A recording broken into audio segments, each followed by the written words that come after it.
Hello दोस्तों, welcome to my channel. आज हम लोग पढ़ने जा रहे हैं पॉलिटी में आज हम लोग पढ़ेंगे भारत के संविधान में उद्देशिका। तो ये उद्देशिका था क्या? ये उद्देश्य प्रस्ताव किसने पास किया था, किसके द्वारा इसका प्रस्ताव रखा गया था, तो ये सारी बातों को हम लोग जानेंगे इस वीडियो के माध्यम से। इस वीडियो को स्टार्ट करने से पहले इसके बारे में थोड़ा सा जान लेते हैं कि ये उद्देशिका आखिर था क्या, और इस उद्देश्य प्रस्ताव को किसने पारित किया गया था, किसने पारित किया था और इसका प्रस्ताव किसने रखा था। तो थोड़ा सा इसके बारे में पहले जान लेते हैं। तो जो उद्देश्य प्रस्ताव था उसको 13 दिसंबर 1946 को पंडित जवाहरलाल नेहरू द्वारा संविधान सभा में उद्देश्य प्रस्ताव पारित किया गया था और 22 जनवरी 1947 को उसको स्वीकार कर लिया गया था। इसके बाद क्या होता है, उसके बाद 42वां संविधान संशोधन 1976 में जो प्रथम पैरा था उसमें समाजवादी और पंथ निरपेक्ष शब्दों को जोड़ा गया। जो छठा पैरा था उसमें अखंडता शब्दों को जोड़ा गया 1976 में। तो आइए अब देखते हैं वीडियो को। भारतीय संविधान के उद्देशिका का स्रोत पंडित जवाहरलाल नेहरू द्वारा संविधान सभा में 13 दिसंबर 1946 को प्रस्तुत किया गया था। उद्देश्य प्रस्ताव को ऑस्ट्रेलिया का संविधान उद्देश्य प्रस्ताव जो है वो ऑस्ट्रेलिया के संविधान से प्रेरित है। 42वां संविधान संशोधन 1976 द्वारा उद्देशिका में संशोधन कर प्रथम पैरा में समाजवादी और पंथ निरपेक्ष शब्द तथा छठा पैरा में अखंडता शब्द को जोड़ा गया 1976 में। अब उद्देशिका कैसा था? उद्देशिका इस प्रकार है, जैसे हम भारत के लोग भारत को एक संपूर्ण प्रभुत्व संपन्न समाजवादी पंथ निरपेक्ष लोकतंत्रात्मक गणराज्य बनाने के लिए तथा उसके समस्त नागरिकों को 26 नवंबर 1949 को संविधान को अंगीकृत अधिनियम और आत्मसमर्पित किया गया था। ये आप देख लीजिएगा पूरा, बाकी उसके लास्ट में जो लिखा हुआ था वो मैंने सिर्फ लिख दिया है कि 26 नवंबर 1900 जो उद्देशिका होता है उसको 26 नवंबर 1949 ईस्वी को संविधान में उसको अंगीकृत अधिनियमित और आत्मसमर्पित किया गया था।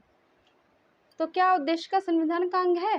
तो जो 1960 का वाद था, वेरुवारी जो मामला था, उसमें उच्चतम न्यायालय ने यह निर्णय दिया था कि जो उद्देशिका है वो संविधान का अंग नहीं है। 1960 के वेरुवारी वाद में उच्चतम न्यायालय ने उद्देशिका को संविधान का अंग नहीं माना।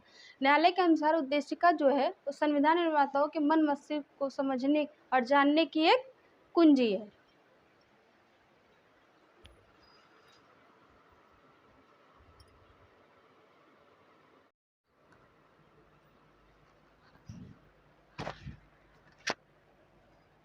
केशवानंद भारती बनाम केरल राज्य 1973। केशवानंद भारती बनाम केरल राज्य 1973 का जो मामला था उसमें उच्चतम न्यायालय ने अपने पूर्व के निर्णय को बदलते हुए यह मत दिया था कि उद्देशिका संविधान का अंग है। और उद्देशिका क्या है? उद्देशिका संविधान का अभिन्न अंग है। और इससे पहले वाला जो मामला था, वेरुवारी जो मामला था 1960 का, उसमें कहा गया था न्यायालय की तरफ से कि वो संविधान का अंग नहीं है, वो सिर्फ संविधान निर्माताओं के मन मस्तिष्क को जानने और समझने की एक कुंजी है। और इसमें क्या कहा गया? इसमें उद्देशिका को संविधान का अभिन्न अंग माना गया। संविधान में उसका वही स्थान है जो अन्य उपबंधों में है, लेकिन पूर्व की भांति इसे न्यायालय द्वारा परिवर्तित नहीं कराया जा सकता है। क्या उद्देशिका में संशोधन किया जा सकता है? तो संसद को 368 के अधीन संविधान के किसी भी उपबंध में संशोधन की शक्ति प्राप्त है। चूंकि केशवानंद भारतीय केस के अनुसार उद्देशिका भी संविधान का ही अंग है। उद्देशिका क्या है? संविधान का अंग है।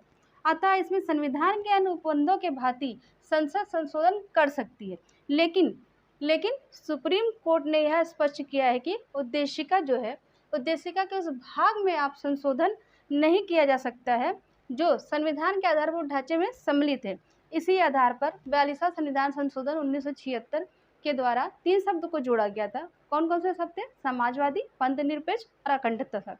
तो दोस्तों, आज की वीडियो कैसी लगी? अगर वीडियो अच्छी लगी हो तो लाइक करिएगा, चैनल को सब्सक्राइब करिएगा और मुझे सपोर्ट करिएगा, ताकि मैं आप लोगों के लिए इसी तरीके की वीडियो लेकर आती रहूं। ये आपके सारे एग्जाम में काफ़ी हेल्पफुल साबित होगा, तो इसलिए आप चैनल को सब्सक्राइब कर लीजिए और वीडियो को लाइक कर लीजिए। तो चलिए, आज के लिए इतना काफ़ी है। Thank you.